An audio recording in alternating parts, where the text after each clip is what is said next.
البنات اليوم غنشارك معكم واحد الحشوه د البريوات جات غزاله. هنا درت القرفه، الابزار، الملحه وشويه د الكمون والبصيله اللي حكيت عليها، شويه الثومه.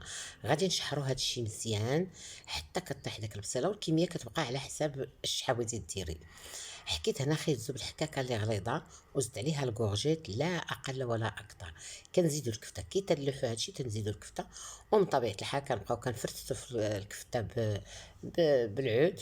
وهنا درت شويه السودانيه ودرت لاصوص الصوص الصوجا، شويه منها ما تكتروهاش لانها مالحه. وهنا غادي نرطب بشويه ديال الفرماج صافي. وكنديو ديك الخضيره حتى كتنشف، ما كنغطيوهاش، كنخليوها عريه باش تنشف، وكنعمروا بها. اما ديري بها بريوات اما ديري بها لينيم. انا عمرتها بالبريوات، ناري شي حاجات بنينه يا البنات، والله حتى حلفت نشاركها معكم لان في الحقيقه حمقاتني. هادو درتهم لينيم درتهم بالخضره، وهادو درتهم بالكفته وخيزو.